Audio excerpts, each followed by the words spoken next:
2021 है। कैसे हैं आप सब? आई होप आप सब अच्छे होंगे। हम लेकर आए यहाँ पर क्लास 10th की मैथ बेसिक का प्रीवियस ईयर पेपर। तो यहाँ पर हम जो कर रहे हैं वो है केस स्टडी। हम सारे सेक्शन कर चुके हैं। आई होप आपने वो सारी वीडियोस देख ली होंगी।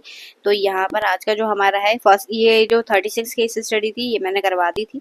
अब इसके बाद बढ़ेंगे इसकी नेक्स्ट केस स्टडी पे जो है 37। ठीक है, 37 केस स्टडी दे रखी है। इन अ garden सप्लिंग्स of rose flowers were planted at equal interval to form a spiral pattern. मतलब ये जो है ना, जैसे आपको इसमें दिखाई दे रहा है, तो ये स्पाइरल फॉर्म में ऐसे ही आगे बढ़ रहा है कंटिन्यू। ठीक है, अब इसके बाद the spiral is made up of successive semi circles with centre alternatively at A B A and B starting with the center at A of radii 50 centimetre 100 centimetre. तो ये जो दे रखी है ये है आपकी सीरीज। ठीक है, इसे आपको नोट डाउन करना है। फिर as shown in the figure given below spiral 1 has 10 flower. मतलब इसमें बोला है कि जो स्पाइरल 1 है ये वाला L1, इसमें कितने फ्लावर हैं? 10 फ्लावर है। यानी जो 10 दे रखा है वो है आपका ये दिया है आपको N। ठीक है, फिर इसके बाद स्पाइरल 2 हैज 20 फ्लावर। तो बस ऐसे करके आपकी सीरीज जो बन रही है वो ये है 10 पहले स्पाइरल में, ठीक है, हाफ स्पाइरल में, और ये 20 फिर 30, ऐसे करके जो स्पाइरल है वो कंटिन्यू आगे बढ़ रहा है। अब इसमें एंड सो ऑन ये बोल रखा है। ठीक है, फिर इसके बाद देखिए क्वेश्चन क्या दिया है, based on the above information answer the following question. कैसे करेंगे? What is the radius of the 13 spiral. आपको बताना है कि जो 13 स्पाइरल होगा उसकी रेडियस क्या होगी। तो यहाँ पर देखिए रेडियस का ये कंडीशन दे रखी है हमें। रेडियस के लिए जो सीरीज दी है वो ये है। ठीक है, इसमें 13 यानी n कितना दे दिया हमें 13, और a कितना है इसमें 50, d कितना आएगा, ये आएगा 50। तो हमें निकालनी है रेडियाई यानी टर्म निकालना है। तो इसमें फॉर्मूला लगेगा ए एन वाला, a plus n minus 1 into D. लगा दीजिए इसमें फॉर्मूला। तो a की जगह पर तो आ गया 50 प्लस n की जगह पे 13 माइनस 1 इंटू 50। तो ये हो जाएगा 50 प्लस 12 मल्टीप्लाई 50, कितना होगा ये 50 प्लस 600। ठीक है, ये हो जाएगा 600। ठीक है, अब इन दोनों को प्लस करेंगे तो कितना आ जाएगा 650 सेंटीमीटर।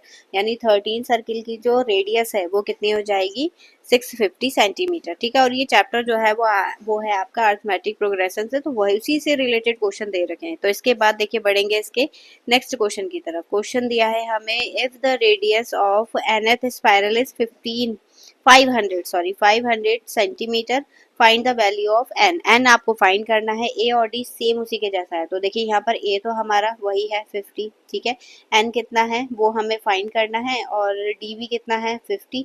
अब की बार हमें a n दे रखा है कितना 500। तो बस इसे कैलकुलेट कर लीजिए।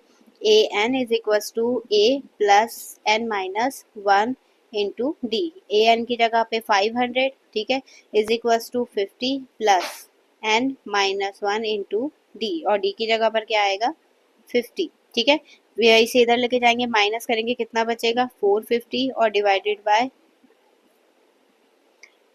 बाय 50। ठीक है, is equal to n minus 1। Cut करेंगे इसे, कितने टाइम में जाएगा ये 9। 1 को इधर साइड लेकर आएंगे तो n इज इक्वल टू क्या हो जाएगा 9 प्लस 1, यानी n की वैल्यू कितनी आ गई 10। ऐसे करके। ठीक है, तो यहाँ पर हमारा एंड सेकंड क्वेश्चन भी हो गया है। चलिए बढ़ेंगे इसके नेक्स्ट क्वेश्चन की तरफ। नेक्स्ट क्वेश्चन हमें बोल रखा है, find the total number of spiral till the 11th spiral sapling till the 11th spiral. ठीक है, तो हमें बताना है टोटल नंबर ऑफ स्पेलिंग। मतलब एक में कितने फ्लावर थे, तो 11 तक बताना है टोटल फ्लावर, यानी ऐसा निकालना है हमें। तो ठीक है, यहाँ पर हम पहले देख लेते हैं कि एक उसमें कितने आ रहे थे, 10 का गैप चल रहा था। ठीक है, तो यहाँ पर सीरीज हमारी वही लगेगी। देखिएगा कैसे करेंगे इसे। सबसे पहले तो हम अपनी सीरीज लिख लेते हैं। ये है 10, 20 और 30। ठीक है, इस तरीके से आगे कंटिन्यू चल रहा है। 11th का निकालना है, यानी a कितना हो गया इसमें 10, d कितना हो गया 10, और n कितना है इसमें 11। ठीक, अब हमें निकालना है इसमें एस एन कहाँ तक, 11 तक। तो एस एन वाला फॉर्मूला क्या होता है आपका, ये होता है आपका n/2 ब्रैकेट में 2a plus n minus 1 into D. बस इसमें फॉर्मूले में लगाना है, तो पुट कर दीजिए 11/2 ब्रैकेट में, ये हो गया 20, एक ही जगह 2 पुट करेंगे और 2 से मल्टीप्लाई करेंगे तो आ जाएगा 20, फिर प्लस n की जगह पर 11 माइनस 1 इंटू 10। ठीक है, ये होगा 11/2, अंदर क्या है 20, मल्टीप्लाई माइनस करेंगे 10 और ये हो गया 100। ठीक, प्लस कर दीजिए इन दोनों को, 11 इंटू 120 डिवाइडेड बाय 2 और कट करेंगे कितना आ गया 60, तो ये हो जाएगा 6600। ठीक है, तो कितने फ्लावर हो गए टोटल 660।